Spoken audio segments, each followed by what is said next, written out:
कहने का तात्पर्य कि जो भी राज्य हमारे यज्ञ के अश्व का श्रद्धा पूर्वक स्वागत करेगा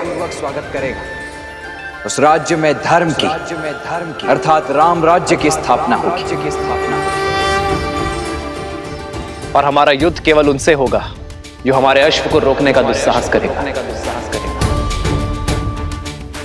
आचार्य, हमें अश्वमेध यज्ञ की तैयारी आरंभ करनी चाहिए।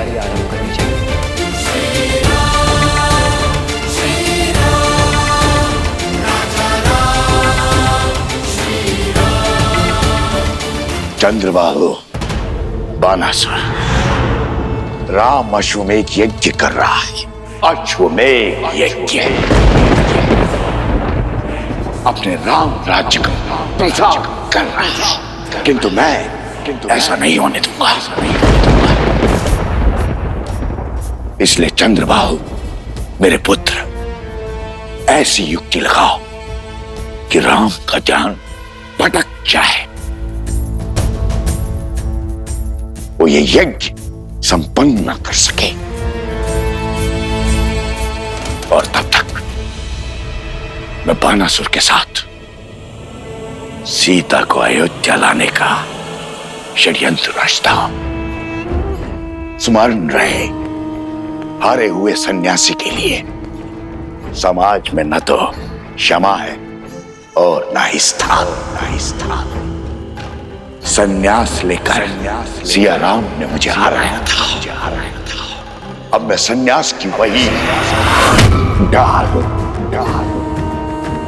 उनसे छीन कर उन्हें मार दूंगा। उनकी गरिमा, उनका सम्मान जला दूंगा। मैं ये अश्वमेध यज्ञ कभी नहीं होने दूंगा, कभी नहीं। सिया राम!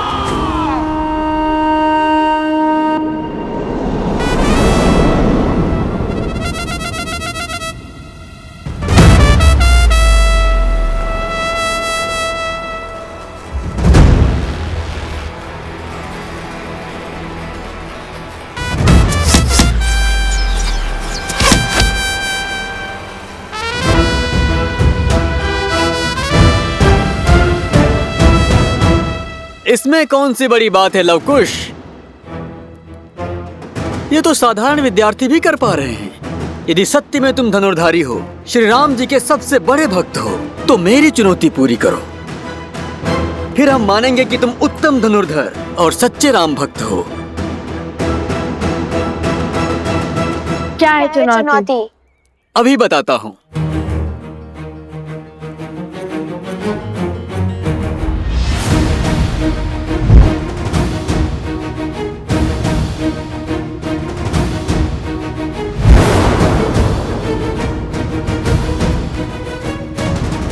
तुम्हें इन मटकों को भेदना है।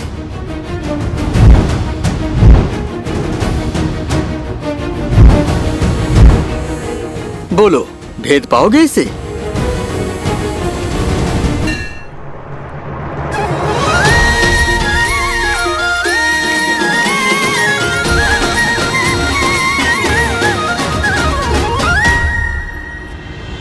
इतनी सरल चुनौती? लगता है द्वेष की अग्नि धीमी पड़ने लगी है।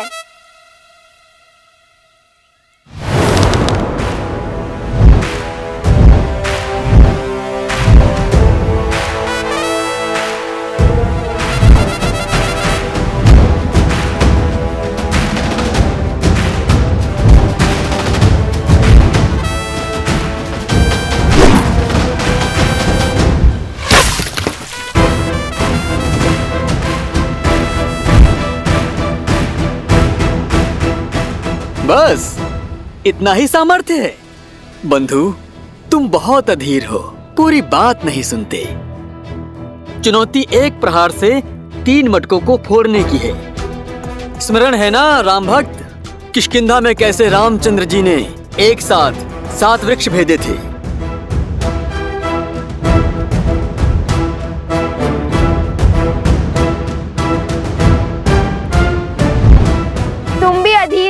शीघ्र प्रसन्न हो जाते हो भ्राता शांडिल्य। ये चुनौती हम पूर्ण तो करके ही रहेंगे।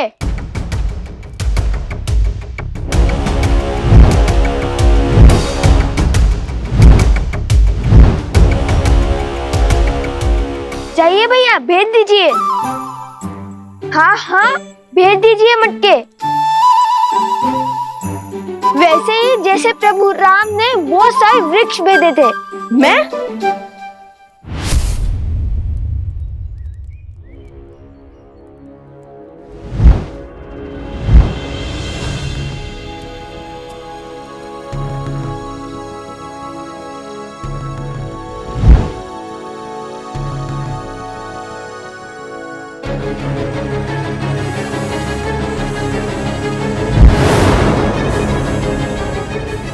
रुको रुको, वहां से नहीं, तीनों मटकों को यहाँ से भेजना है। यहाँ से, जहाँ पे मैं खड़ा हूँ, बाण यहाँ से चलाना है।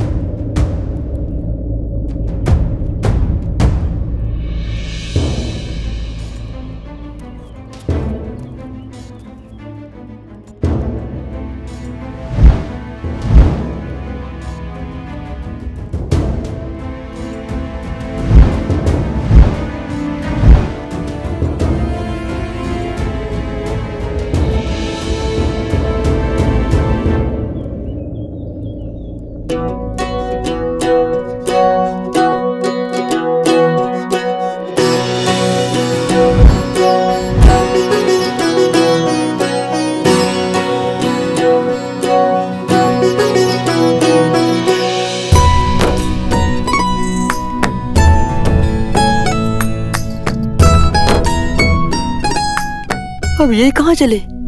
लगता है पराजय स्वीकार कर ली इसने।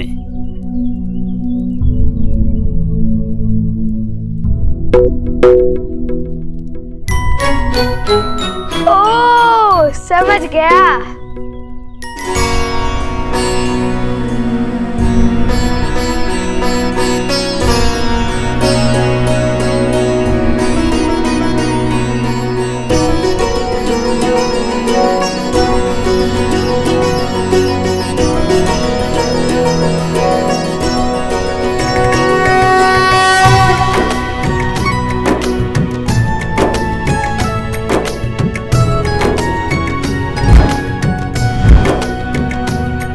क्या देख रहे हैं भैया?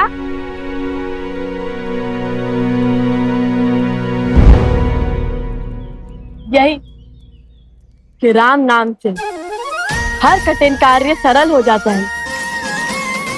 ध्यान से देखो।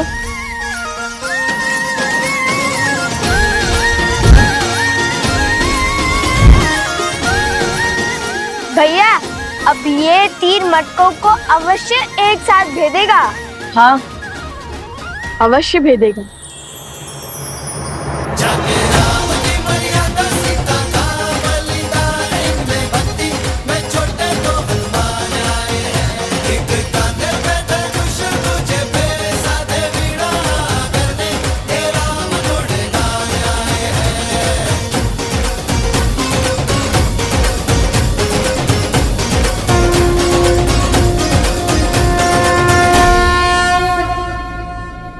हमारे मित्रों को हमारी राम भक्ति पर संदेह है।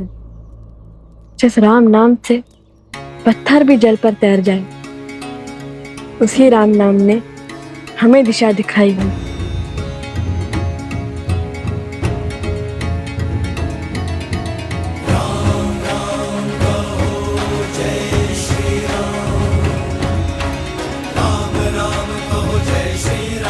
राम राम।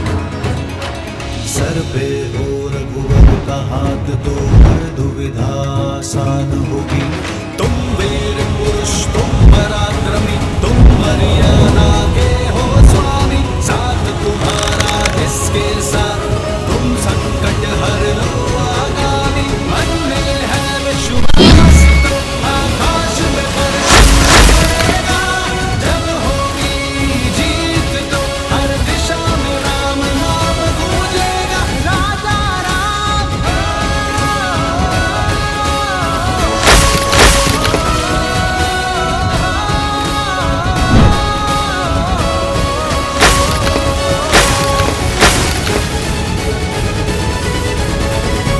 हे प्रभु,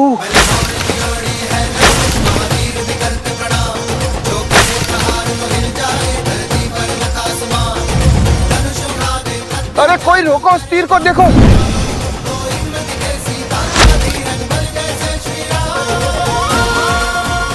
ये क्या हुआ भ्राता?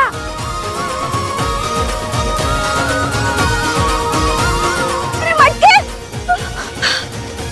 कितना जल बह रहा है। कोई रोको इस तीर को, सारा पानी बह रहा है। चुनौती वृक्ष पर लटके 3 मटके फोड़ने की थी, तुमने तो आश्रम के सारे मटके फोड़ दिए। इस अपराध का तो घोर दंड मिलेगा तुम्हें। मैंने क्या, पूरे आश्रम ने देख लिया। सच्चे राम भक्तों का पराक्रम। अब लगता है वन देवी का पराक्रम तुम दोनों पर बरसेगा।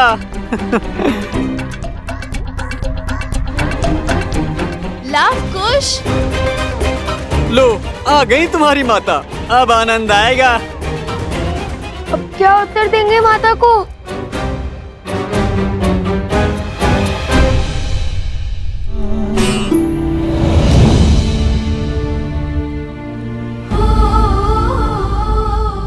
देख रही हो वन देवी, उत्पात चरण पर है। इन्होंने आश्रम के सारे मटके फोड़ दिए। इतनी दूर से जल लाए थे, सारा जल बह गया।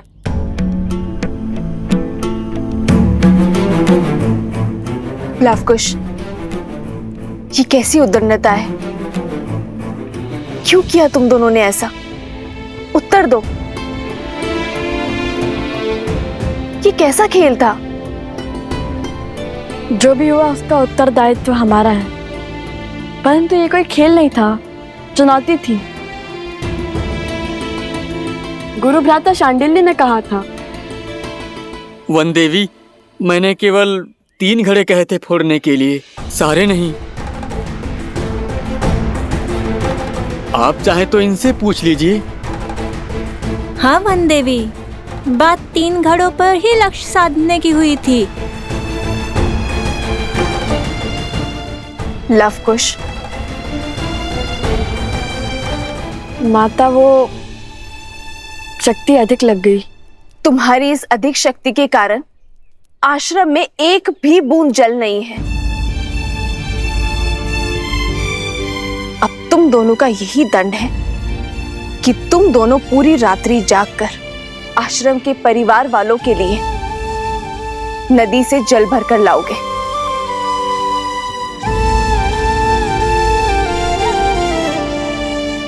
समझे? पर जल लाओगे किसमें? सारे घड़े तो फूट चुके हैं। अब पहले तुम्हें कुम्हार के पास जाना होगा और नए घड़े लेने होंगे।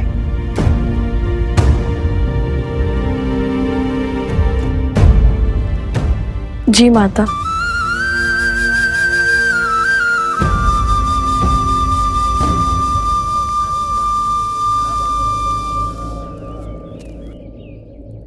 आप चिंतित ना हो देवी।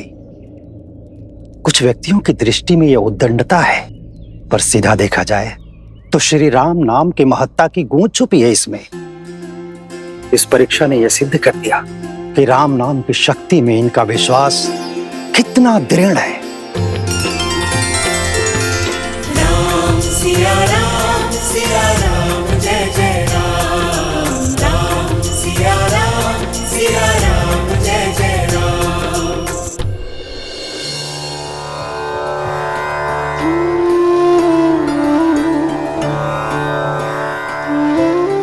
ये लो, ये भी ले जाओ। हम तो केवल 3 जीव हैं। इतने अनाज की आवश्यकता नहीं है हमें, इसे सब में बांट दो। और वैसे भी आश्रम पर जो संकट आया है उसके दोषी मेरी संतान ही तो है। किंतु ये कुमुदनी, ये कोई उपहार या उपकार नहीं है, मेरी क्षमा याचना है।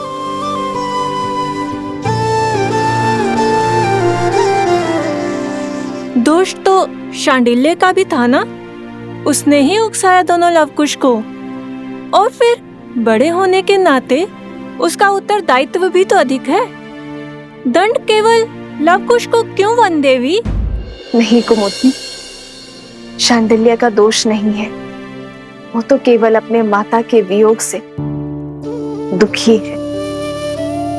लव कुश को अपनी माता के साथ देखकर कहीं ना कहीं उसके मन में ईर्ष्या होती है, जो कदाचित उसे भी ज्ञात नहीं है। इसीलिए तो वो सदा उनके साथ स्पर्धा करता रहता है। ये लव कुश का कर्तव्य है कि वो शांडिल्य के दुख को समझे, उसे सहानुभूति दे और प्रेम से उसे अपना मित्र बनाए। एक बात कहूं वन देवी, जितनी कठोरता के साथ आप लव कुश को जीवन का पाठ पढ़ाती हैं, वैसे कोई भी माता अपनी संतान को नहीं सिखाते। आप तो उन्हें ऐसे सज्ज कर रही हैं जैसे उन्हें कहीं का राजा बनना है।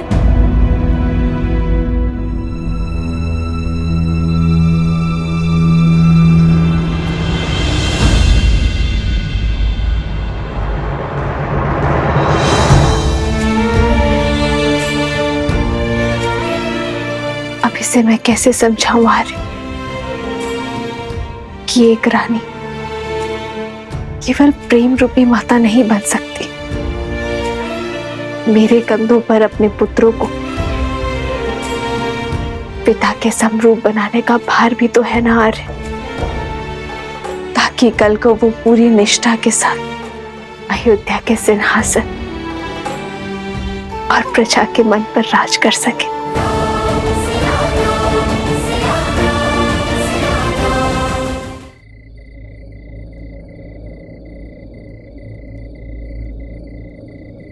राम। आचार्य,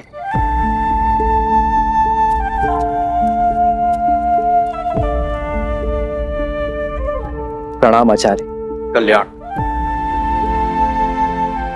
आचार्य, आप रुक क्यों गए? मैं अयोध्या का महाराज बाद में हूं, सबसे पहले आपका शिष्य हूं। मेरे समीप आने के लिए आपको किसी शब्द या अनुमति की आवश्यकता नहीं है। पधारिए। कहिए आचार्य, क्या आदेश है? आपके आने का मंतव्य क्या है? विराजी।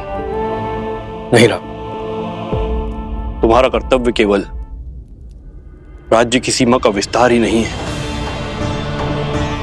तुम पर राज्य की स्थिरता, शांति, सुख और समृद्धि का भार भी है। और ये वनवासी सा जीवन इस समस्या का समाधान नहीं है वत्स। जानता हूं गुरुवर, इसलिए तो अश्वमेध यज्ञ करवा रहा हूं। यह जानते हुए भी कि बिना पत्नी के यज्ञ संपूर्ण नहीं हो सकता। राम, इस राज को एक सक्षम राजा ही नहीं, सर्वश्रेष्ठ उत्तराधिकारी भी चाहिए। ये भी तुम्हारा ही कर्तव्य है। और उसके लिए तुम्हारे साथ तुम्हारी अर्धांगिनी का होना अनिवार्य है। कहो, क्या होगा इस समस्या का समाधान? क्या दे पाओगे अयोध्या राज को उसकी महारानी?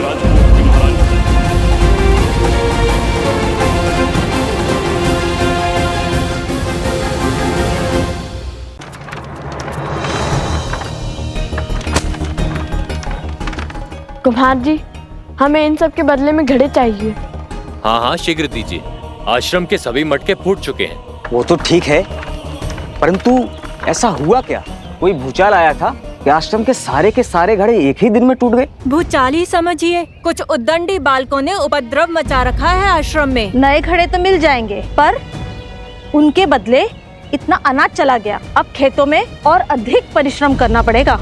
हाँ बहन, इस वर्ष की फसल बहुत ही परिश्रम मांगेगी। बालकों की उद्दंडता पर अंकुश रहना चाहिए। कब समझेंगे कि जब कोई बिना विचार किए कार्य करता है तो परिणाम पूरे समाज को भुगतना पड़ता है।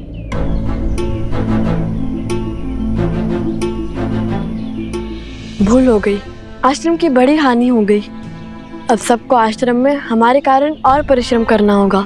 हमें भी तो नदी तक जाना है और पूरी रात्रि जल भरना होगा। मुझे हमारे परिश्रम की चिंता नहीं है, वो तो हम कर ही लेंगे। मुझे चिंता है माता की, हमने उनका मन दुखाया है। न जाने वो हमें क्षमा करेंगे भी या नहीं।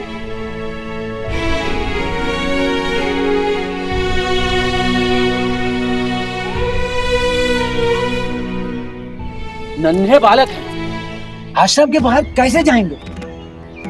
उद्दंडता की है तो दंड तो भुगतना ही पड़ेगा। आश्रम की सीमा को लांघकर घनघोर जंगल में जाना पड़ेगा।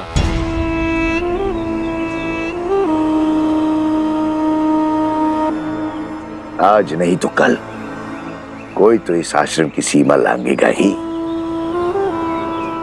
और उसे सीढ़ी बनाकर मैं पहुंचूंगा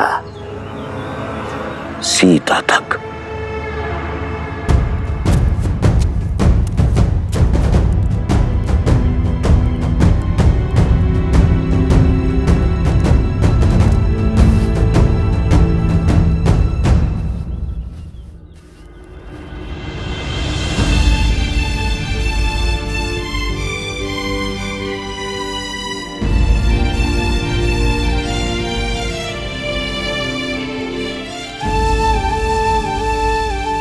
अब ऐसी भूल नहीं होगी माता। हमें आशीर्वाद दे कि हम अपना प्रायश्चित पूर्ण कर सके।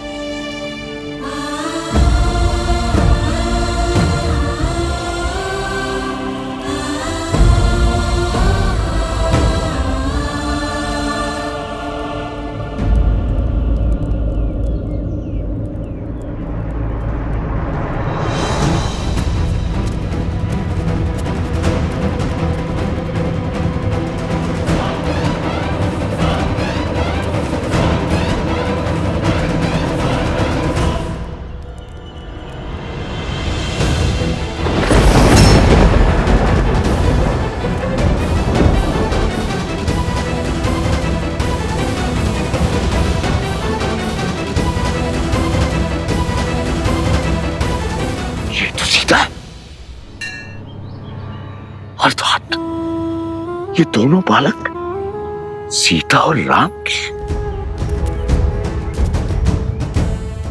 अद्भुत, अद्भुत।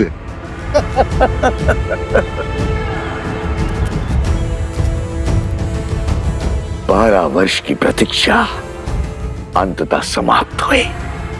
आज सीता भी मिल गई और राम को परास्त करने का अस्त्र भी। अब आएगा आनंद। राम राज्य की नींव को राम का ही बीज बिखेरेगा। इसे कहते हैं प्रहार। हाथ भी राम की और काल भी राम का। माता आश्रम में है तो क्या हुआ, पुत्र तो आश्रम से बाहर आ गए। अब यही दो कोमल कोमल बालक मुझे सीता तक पहुंचाएंगे। राम, सिया राम। परंतु भ्राता, जैसे दोषी हम हैं, वैसे दोष धनुष और बाण का भी तो है। 3 मटके को फोड़ने को कहा था, उसने तो सारे आश्रम को जलमग्न कर दिया। धनुष और बाण साधन है कुश, और साधन में बुद्धि नहीं होती। लक्ष्य प्राप्ति के लिए बल और बुद्धि साधक का होता है, इसलिए बुद्धि का उपयोग मनुष्य को ही करना होता है। वाह वाह, ज्ञानी हो भैया। ज्ञानी नहीं, माँ ज्ञानी हूँ। यदि माँ ज्ञानी हो तो अपनी बुद्धि का प्रयोग पहले क्यों नहीं किया? सारे मटके तोड़ दो बोल दिया। क्योंकि हमारा मार्गदर्शन राम नाम ने किया था कि लक्ष्य कैसे साधे, और लक्ष्य साधने के लिए शक्ति उतनी ही लगनी चाहिए जितनी उसकी आवश्यकता हो। और यही सीख श्री राम का नाम लिखे बाण ने हमें बाद में दी है। मार्ग तो वो बताते हैं, हम तो केवल अनुभव से सीखते हैं।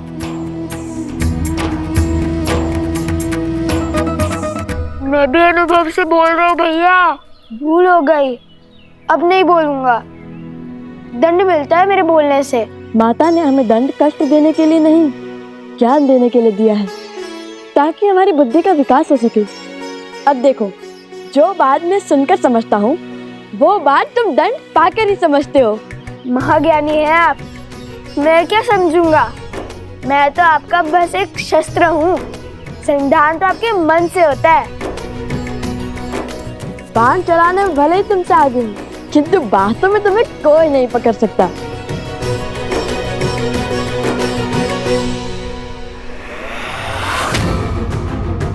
सीता तक पहुंचना है तो उसके पुत्रों को वश में करना होगा। आपके उत्तराधिकारी धर्म और कर्तव्य के पथ के लिए सच हो रहे हैं आर्य। दोनों जितने नटखट हैं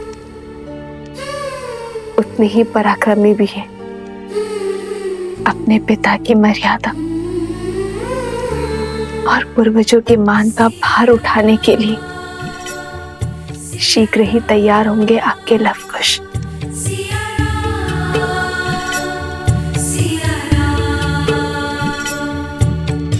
दोनों एक हैं, बस यही सच है। राम लक्ष्य और राम ही पथ है। विरह की आग में जले सिया राम। एक है तन और एक है प्राण। इस राज को एक सक्षम राजा ही नहीं, सर्वश्रेष्ठ उत्तराधिकारी भी चाहिए। क्या दे पाओगे अयोध्या राज को उसकी महारानी? आपको तो भोजन खिला दिया है, किंतु हमारे दोनों पुत्र भूखे होंगे और कुश को तो बहुत अधिक भूख लगती है आर्य।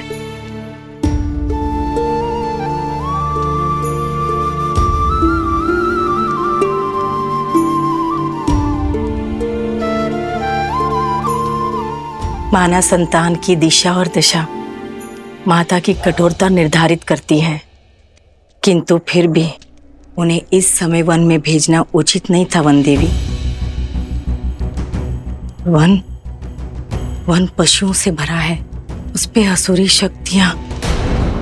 लवनासुर अवश्य मर चुका है, परंतु अभी भी असुरी शक्तियां आश्रम के चारों ओर मंडरा रही है, अवसर की प्रतीक्षा में।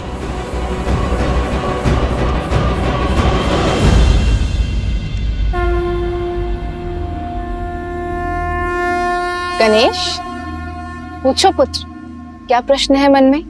यज्ञ तो मन की, राज्य की, समाज की शांति के लिए किया जाता है ना?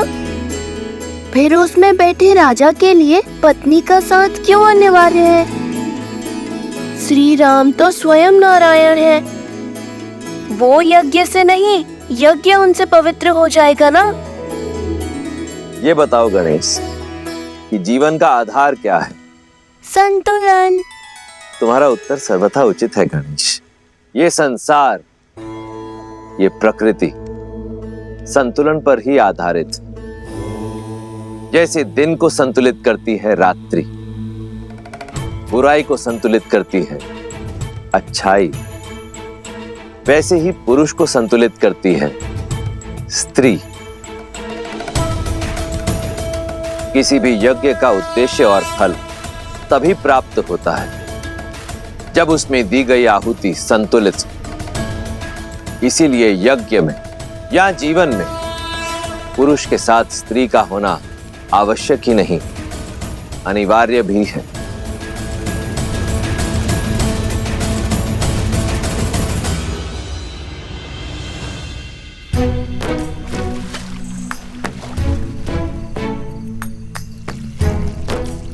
ये क्या कर रहे हो कुश? छोटे से बड़े में क्यों डाल रहे हो? समय व्यर्थ कर रहे हो। समय व्यर्थ नहीं भैया, जल की मात्रा की गिनती का माप बना रहा हूँ। माप है तो सही, चट्टान, सिर, पाँव, मुंड। नया माप भ्राता, नया माप। नया माप का समय है और ना ही उसकी आवश्यकता। तुम समय व्यर्थ कर रहे हो। पात्र भरो, हम यहाँ दंड स्वरूप आए, जल क्रीड़ा करने नहीं। क्या भैया, दंड तो पूरा कर रहे हैं ना? अब ऐसा भी बंधन नहीं था कि दंड भोगते भोगते थोड़ा सा आनंद और अभ्यास भी ना किया जाए। अभ्यास ठीक है, परंतु आनंद करने में यदि समय व्यर्थ करोगे तो कैसे होगा? अभी हमें सरोवर से आश्रम के कितने चक्कर लगाने हैं?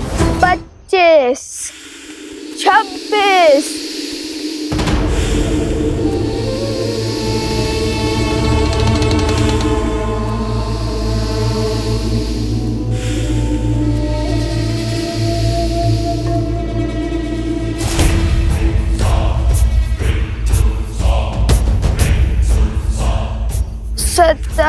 27, 28। ये क्या कर रहे हो कुश? बताया तो था, अंतर गिनने का नया तरीका।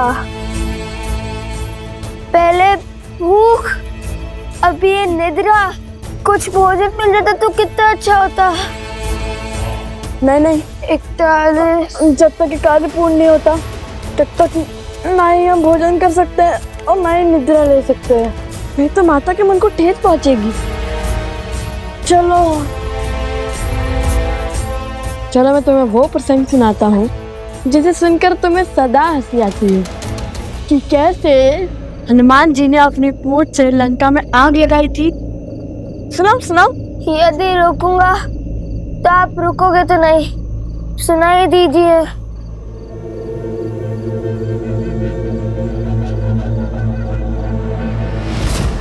कुछ संभाल के चलो।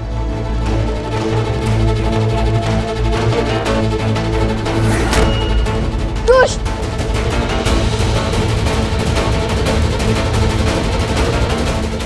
बस अब ये बड़ा बालक भी सो जाए। कुछ जागो, ये सोने का समय नहीं है। उठो कुछ।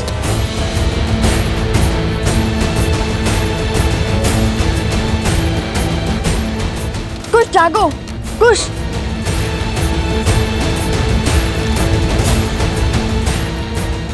कुछ जागो।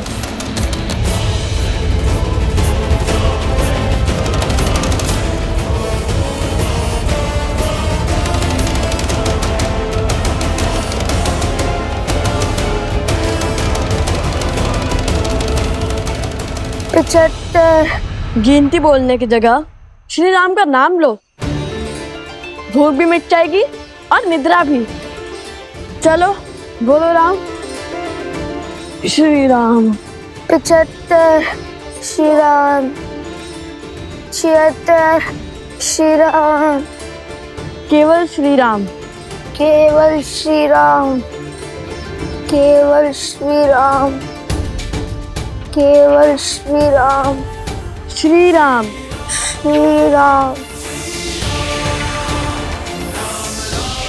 श्री राम। श्री राम। श्री राम। श्री राम। श्री राम। श्री राम। श्री राम। श्री राम। और ये राम का नाम क्यों हर बार मेरे आड़े आता है? सारा परिश्रम व्यर्थ कर दिया। ये थी तुम्हारी शक्ति, बढ़ाओ अपनी शक्ति। अगर ये दोनों नहीं सोए ना तो मैं तुम सबको सदा सदा के लिए सुला दूंगा। जाओ। राम। राम। राम। राम। राम।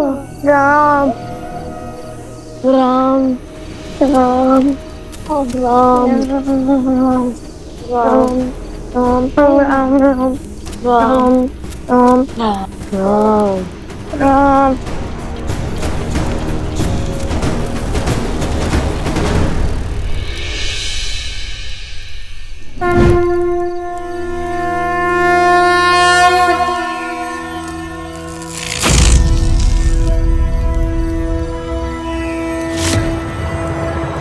अरे ये कैसा चमत्कार है? आश्रम में प्रवेश करते ही निद्रा छूमंतर हो गई। लग रहा है जैसे निद्रा आ ही नहीं रही थी। अरे तुम जल ले भी आए?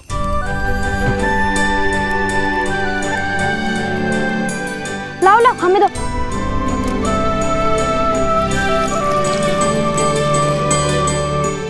तुम दोनों ठीक तो हो ना? बहुत वीर हो। लव कुश, पर इतना जल आश्रम के लिए पर्याप्त नहीं होगा, और जल की आवश्यकता होगी। तो क्या वन देवी के पुत्र थकते नहीं हैं?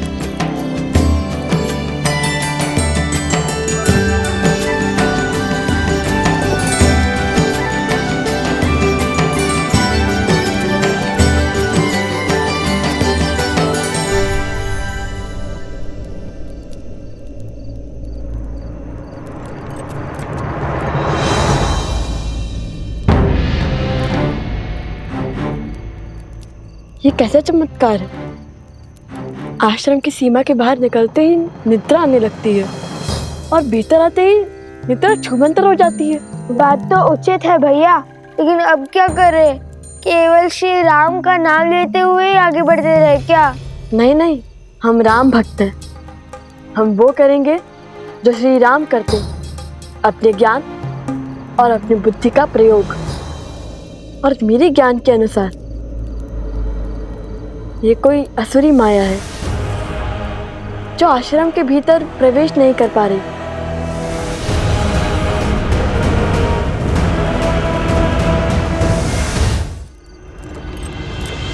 तो आज छिनमिन कर ही देते हैं भैया। अब आया ना दंड का आनंद। बताइए भैया, कहाँ है वो राक्षस? जो दिखेगा ही नहीं उस पे लक्ष्य कैसे साधोगे?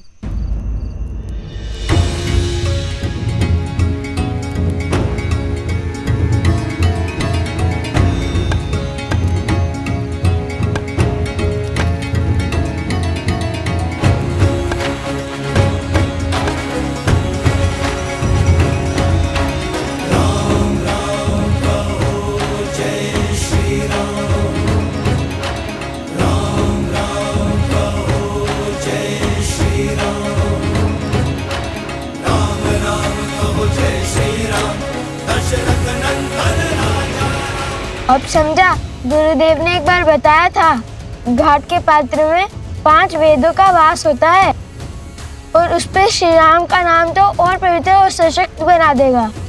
इसमें माया प्रवेश नहीं कर सकती लव भैया। लव भैया, उचित समय पर उचित पद स्मरण आता है आपको, इसलिए तो मैं आपका अनुसंधान करता हूँ।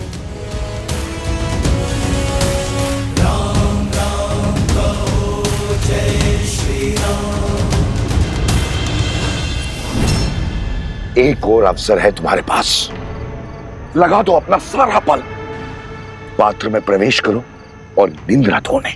आप तो जानते हैं ना, राक्षसी माया बट पात्र में प्रवेश नहीं कर पाती और प्रयास भी करे तो असंभव है, क्योंकि उन पे राम का नाम लिखा है। राम?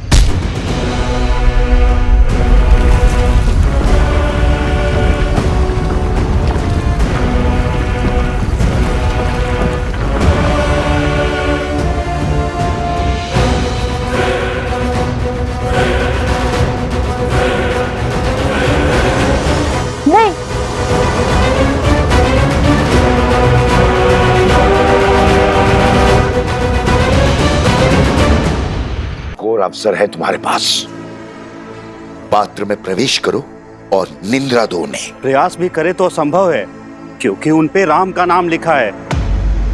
राम?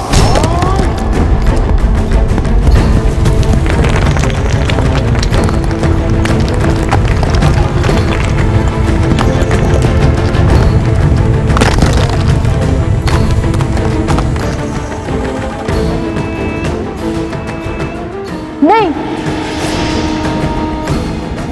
घड़ा मत उठाना। ये सब किसी माया जाल से लगता है।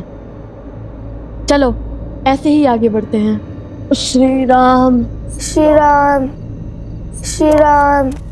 अभी भी नहीं गिरा पात्र। कोई बात नहीं, जल भरने के लिए जब झुकोगे तो पात्र तो उतारना पड़ेगा। तुम सब सज्ज रहना, जैसे ही वो जल भरने के लिए पात्र निकालें, आक्रमण कर देना और दोनों को सुला देना, समझे? जाओ।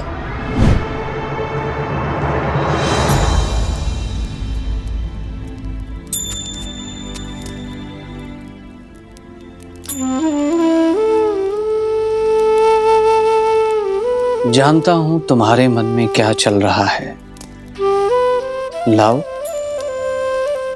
और कुश। अब आपसे क्या छिपा है? मैं जानती हूँ मेरे दोनों पुत्र वीर हैं, पराक्रमी हैं, किंतु उतने ही नटखट भी हैं। इसलिए मैंने उनको दंड स्वरूप आश्रम के बाहर भेज दिया, जल लाने के लिए। अंधकार है और असुरी माया पुण्यता नष्ट नहीं हुई अब। क्या मैंने उचित किया? कोसल राज्य का भविष्य हैं वो दोनों, पराक्रमी तो होंगे ही।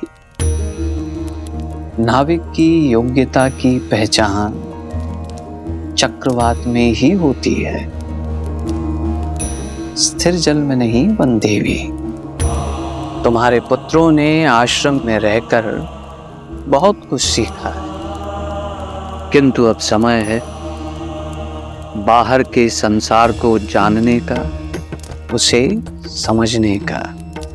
मुझे आपके कहे हर शब्द पर और अपने पुत्रों के शौर्य पर पूरा विश्वास है, और अब तो मुझे प्रतीक्षा है केवल उस क्षण की जब मेरे पुत्र अपने पिता, अपने पूजने से मिलेंगे, प्रभु श्री राम से मिलेंगे। तथास्तु।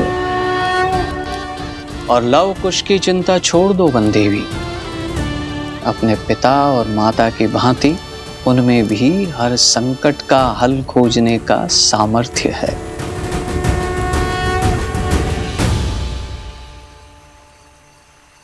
अरे अरे अरे, ध्यान से मटका गिर जाएगा। अब क्या करें भैया, बिना घड़े निकाले जल कैसे भरेंगे? मटके तो नहीं उतार सकते, ऐसे ही प्रयास करते हैं। यही एक मंत्र है जिससे असुरी शक्तियों से हम सुरक्षित रह सकते हैं। घड़े में वो प्रवेश नहीं कर सकते हैं। भैया ऐसे तो कितने दिन लग जाएंगे आश्रम में जल भरते भरते? अब यदि माता ने दंड दिया है तो उसके पीछे का उद्देश्य भी उन्हें ही पता होगा। चलो शेष घड़े भर लेते हैं।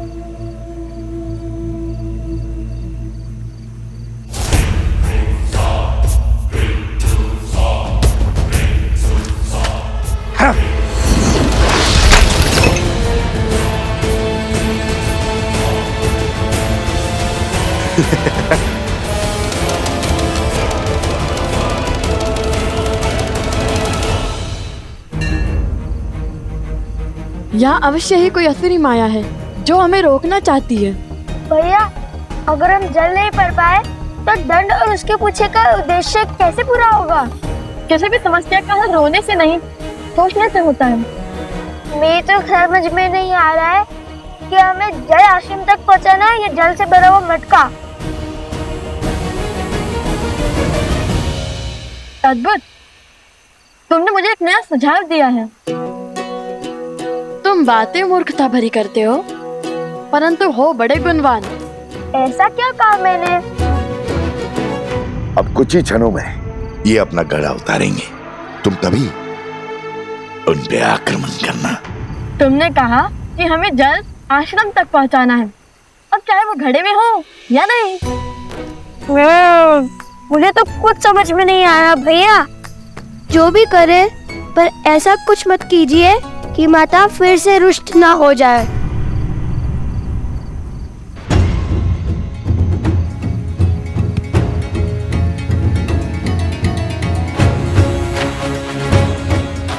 तुम चिंतित ना हो, तुमने जो सुझाव दिया है उससे माता प्रसन्न नहीं होंगी, दुखी नहीं। तो बोलो जय श्री राम, जय श्री राम, जय श्री राम, जय श्री राम, जय श्री राम, जय श्री राम।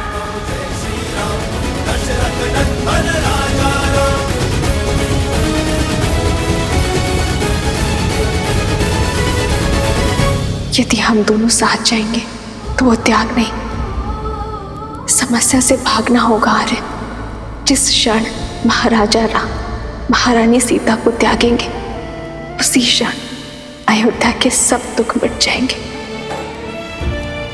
महाराजा राम महारानी का त्याग करना होगा। राम इस राज को एक सक्षम राजा ही नहीं, सर्वश्रेष्ठ उत्तराधिकारी भी चाहिए।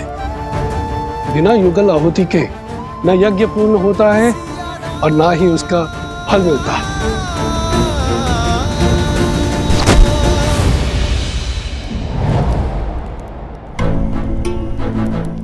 हनुमान,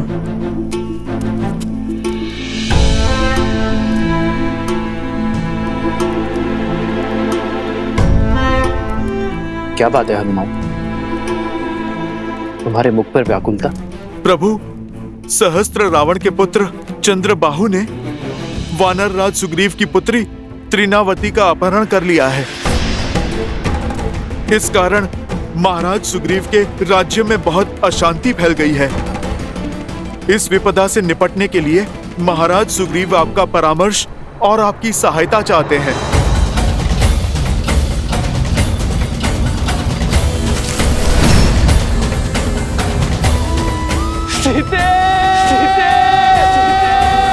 रावण का वध तो हो गया है हनुमान, किंतु उसकी विचारधारा का नाश होना अभी शेष है। धृष्टता और अधर्म हर रूप में धर्म के लिए चुनौती है, किंतु स्त्री को देवी की भांति पूजा करने वाले इस समाज में स्त्री को वस्तु की भांति उठा लेने वालों की धारणा का नाश होना चाहिए। हर युग के साथ पाप का शीश उठता है, किंतु जब पाप चरम पर हो तब धर्म का प्रहार उस पर होना चाहिए। मेरे मित्र वानर राज सुग्रीव के राज्य में आतंक फैलाने वालों को दंड देना हमारा राजकीय कर्तव्य है हनुमान, और एक मित्र होने का परम धर्म भी। युद्ध की तैयारी करो हनुमान। धर्म के पथ पर चलने का समय आ गया है। संसार में बुरी सोच फैलाने वालों का अंत आवश्यक है। मेरे मित्र वानरराज सुग्रीव से कह दो कि उनका ऋण जो मुझ पर है उसे मैं चुका तो नहीं पाऊंगा, किंतु ये राम अपना मित्र धर्म निभाने अवश्य आएगा।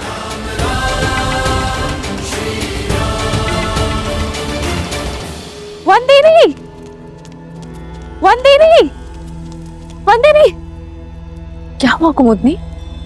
पूछे मत, आइए देखिए क्या किया है आपके लवकुश ने। अब क्या कर दिया लवकुश ने? देखिए।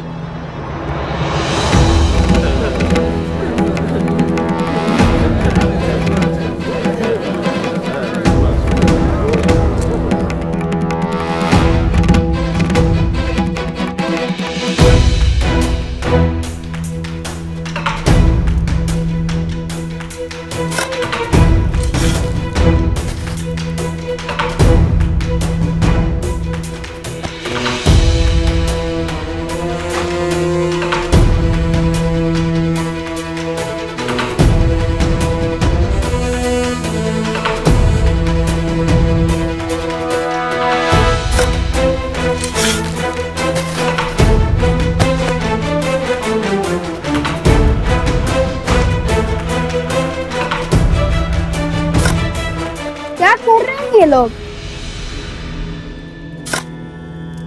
लव कुश, ये जल भरने के स्थान पर क्या कर रहे हो तुम दोनों?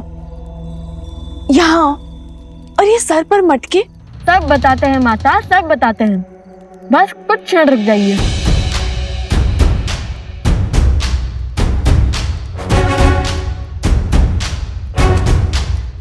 कुश, चलो वो खोल देते हैं।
क्षण भर पहले जल की एक बूंद नहीं थी और अब देखो पूरी की पूरी नहर बन गई है।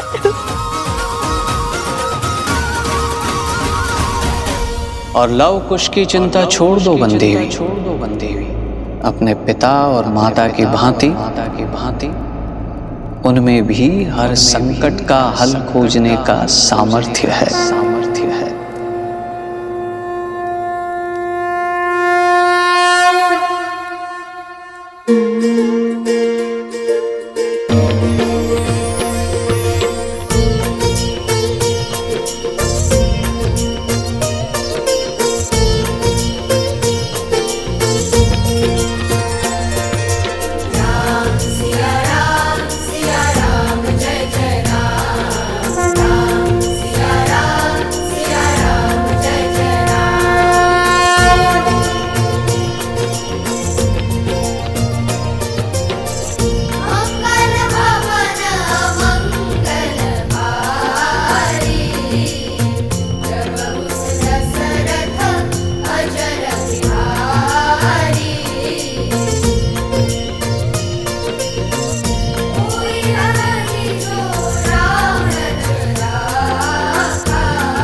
माता, पता है भैया ने क्या सोचा कि नदी के पास जाने से अच्छा नदी को यहाँ ही बुला दिया जाए। अब इस आश्रम में किसी को भी जल की समस्या नहीं होगी, चाहे कोई बालक कितने भी मटके की ना फोड़ दे।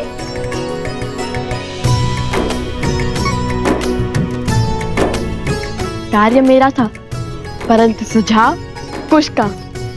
जानती है माता, हमारी प्रेरणा कौन सा प्रसंग बना? जब नल और नील ने राम नाम लिखकर लंका तक सेतु बनाया था, तो हमने सोचा जब राम नाम का पत्थर सागर में तैर सकता है, तो राम नाम का फावड़ा नदी के लिए मार्ग क्यों नहीं बना सकता?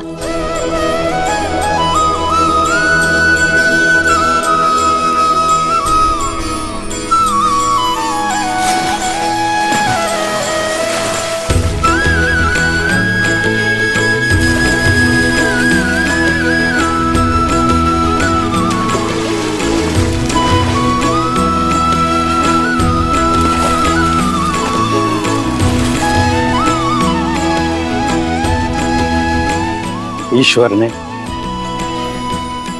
लव कुश के भविष्य में क्या रचा है वो तो मैं नहीं जानता, किंतु इतना अवश्य जानता कि ये दोनों अपने भविष्य को आलिंगन करने के लिए पूर्ण रूप से सज हैं।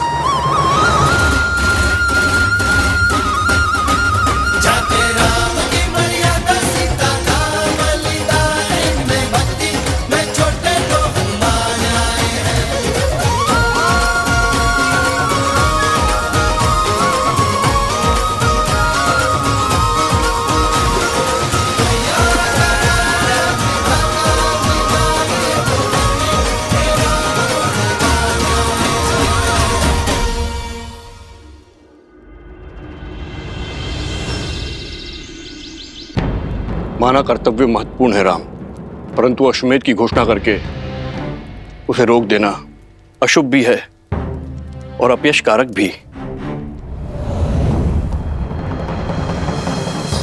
अश्वमेध यज्ञ अवश्य होगा आचार्य।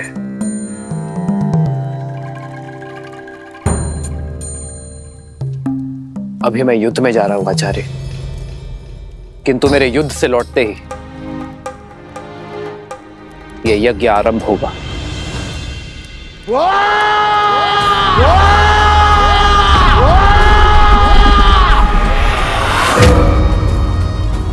सहस्त्रमुख रावण पराजय के बाद पीछे नहीं हटता और प्रचंड शक्ति से वार करता है। अश्वमेध यज्ञ कदापि नहीं होगा। राम राज्य कभी स्थापित नहीं होगा। पिताश्री, चंद्रबाहु ने आपकी आज्ञा का पालन कर सुग्रीव की पुत्री तृणावती का अपहरण कर लिया है।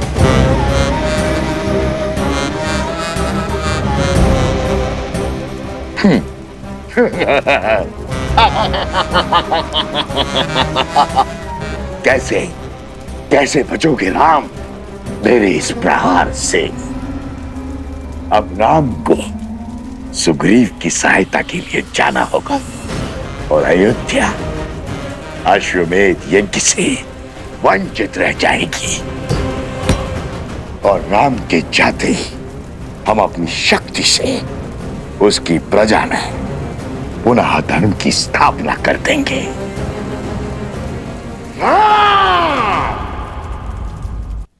केवल आपके लौटने से क्या बात बन जाएगी महाराज? धार्मिक बाधा तब भी रहेगी। इस युद्ध से लौटकर इस समस्या का हल अवश्य होगा आचार्य। अर्थात आप दूसरा विवाह करेंगे?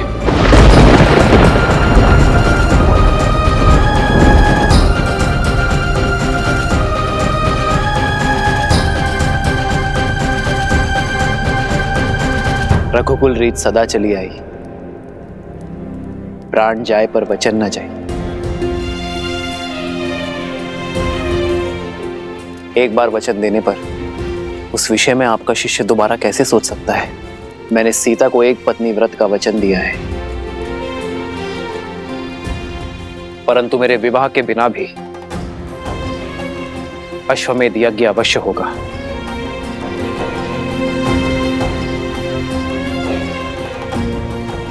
राजा का सपत्नी यज्ञ में बैठना आवश्यक है ना?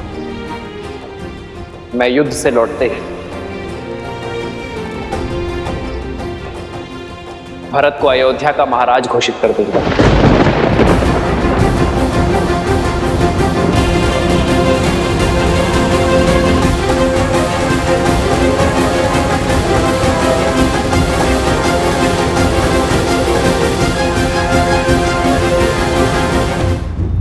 भैया, और तब भरत अपनी पत्नी के साथ यज्ञ की वेदी पर भी बैठेगा और अयोध्या का महाराज होने के नाते अपना दायित्व भी निभाएगा।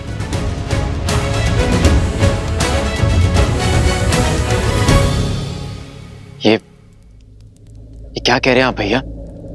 नहीं, ये मुझे स्वीकार करना होगा भरत, क्योंकि ये मेरा निर्णय है। समझने का प्रयास करो भरत। या तो तुम अयोध्या के महाराज बनोगे या सीता का ये राम किसी और का पति।